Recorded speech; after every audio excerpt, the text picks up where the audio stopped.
Tuh coba lihat, udah di on tuh kameranya. Silakan disapa, moderator nggak guna. Nah kan, salah lagi. Aku mesti salah lagi.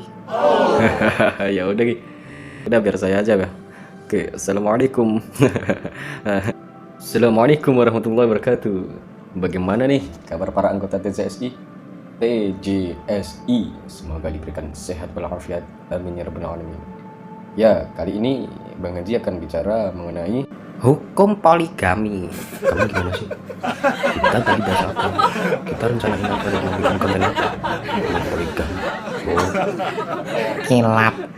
yang akan kami bahas kali ini perihal syirik beserta contoh-contohnya dan semacam-semacamnya. Oke, langsung saja. Tadi kami baca di postingan grup ada pertanyaan dari Ardian Syabudra. Assalamualaikum warahmatullahi wabarakatuh. Anda mau tanya nih contoh-contoh syirik. Oke. Waalaikumsalam warahmatullahi wabarakatuh. Nah, mengenai syirik ya. Sebelumnya tentang syirik ini, kebanyakan orang hanya tahu bahwa yang disebut syirik hanya ketika melakukan penyembahan atau memberikan sesajen pada arca, berhala, matahari, gunung, pohon keramat, dan sebagainya. Padahal kesyirikan juga dapat terjadi dalam hal lain yang bahkan mungkin dianggap wajar oleh orang awam, ya kan? Nah, syirik ini kan, perbuatan syirik itu berbeda dengan berbagai jenis dosa lainnya.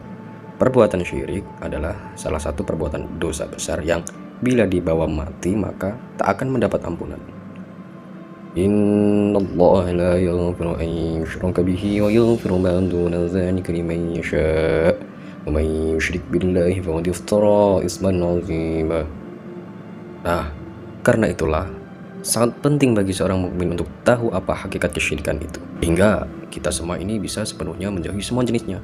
Nah, saya mengutip itu maqalah dari Imam As-Sanusi, ya, seorang teolog pembaharu dalam Ahlus Sunnah wal Jamaah. Dalam kitabnya itu menukil keterangan Syekh Ibnu Dihaq, juga seorang teolog ternama di abad ke-7 Hijriah.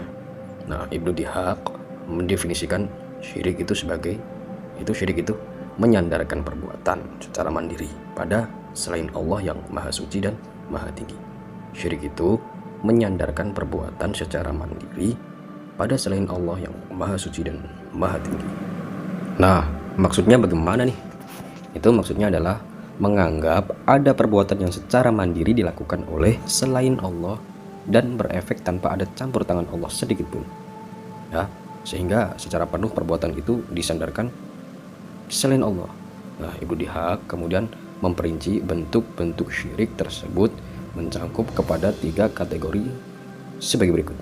Yang pertama, menyandarkan perbuatan pada bintang-bintang dan bahwasanya bintang-bintang itu berpengaruh pada alam yang di bawahnya, seperti tumbuhan, hewan, segala materi.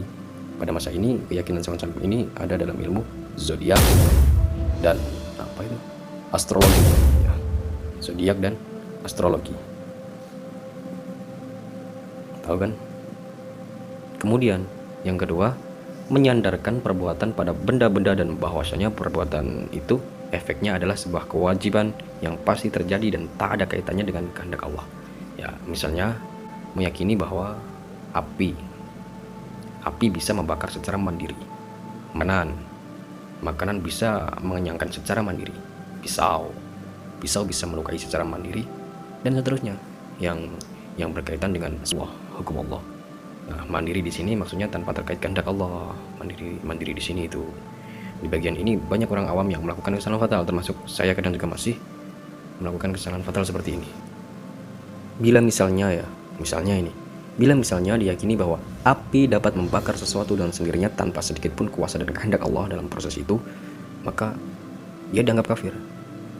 Ini kita bicara masalah syirik khafi, ya, macam-macam syirik dan contoh-contohnya yang ini juga cukup penting sekali bagi kita.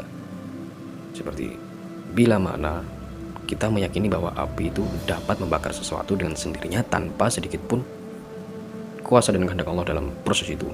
Nah, ini jatuhnya ke kafir, ya, jatuh ke kafir. Kemudian yang kedua, masalah api ini, jika kita meyakini bahwa api dapat membakar dengan kekuatan membakar yang diberikan oleh Allah pada api, itu artinya api ini punya kekuatan yang diberikan oleh Allah, dan api ini bisa membakar sesuatu karena ada kekuatan dari Allah. karena Allah ngasih kekuatan kepada api itu sehingga api bisa membakar semua benda-benda. Nah, keyakinan yang seperti ini tidak kufur, tetapi tidak diajarkan. Nah, bagaimana yang tepat? Yang tepat adalah meyakini bahwa perbuatan benda beserta efeknya seluruhnya itu terjadi atas kehendak dan kekuasaan Allah.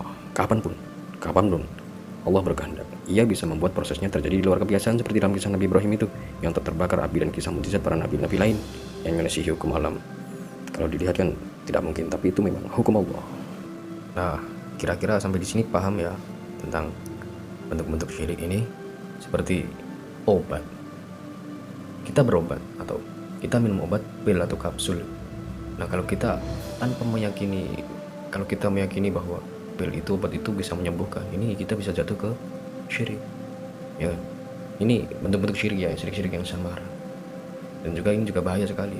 Jadi perlulah kita menekankan bab ilmu tauhid itu, perlu, biar syirik-syirik yang seperti ini kita bisa terselamatkan dari syirik-syirik yang seperti ini.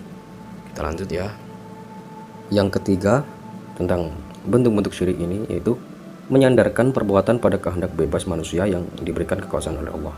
Nah, dalam pandangan ini, manusia itu seperti robot yang beroperasi dengan tenaga baterai dan bergerak sendiri dengan kecerdasan tanpa ada kontrol lagi dari pembuatnya. Ini adalah akidah Mu'tazilah. Akidah Mu'tazilah di masa lalu, dan tanpa sengaja banyak yang mengikuti orang awam di masa kini. Nah, pandangan ini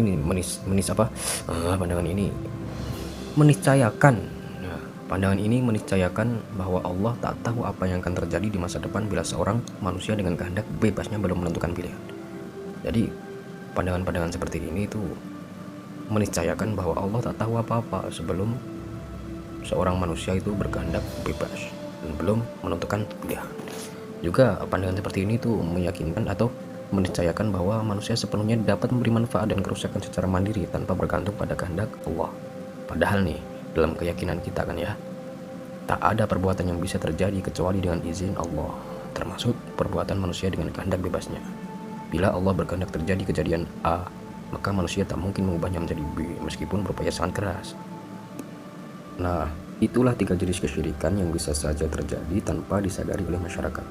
Termasuk saya nih, harus banyak-banyak belajar. Nah, kemudian untuk lepas dari syirik ini, maka kita harus diyakini ya bahwa tak ada satupun manfaat, kerusakan, dan efek apapun yang terjadi di dunia ini tanpa disertai kehendak dan perbuatan Allah. Jadi bila seumpama kita ke dokter nih, maka harus diingat bahwa bukan dokter dan bukan obat yang memberi kesembuhan, tetapi Allah. Kemudian bila berusaha lalu hasilnya berhasil atau gagal, maka harus diingat juga bahwa di sana juga ada kehendak Allah untuk membuatnya berhasil atau gagal.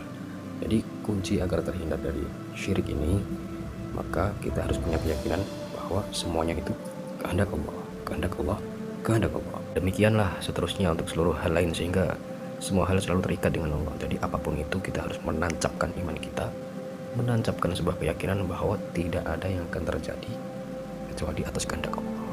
Tidak ada yang berhasil dan tidak ada yang gagal kecuali atas kehendak Allah. Jadi semua itu kehendak Allah, kehendak Allah, kehendak Allah. Pasti ada kehendak Allah. Obat itu kehendak Allah, kehendak Allah. Begitu. Demikian penjelasan yang disyarikan dari pernyataan Ibnu Dihab dan penjelasan As-Samsi dalam syarah Aqidati Ahli At-Tauhid Al-Kubra dengan beberapa penyesuaian dan penjelasan tambahan. Wallahu a'lam. Oh, jadi begitu ya Bang. Wah, bahaya sekali Bang. Cak Audil pun pernah dokter gitu tanpa, padahal kan itu kan percaya obat bisa sembuh tuh. Pasti dia menghilangkan kekuatan dari Allah. Dia pasti seperti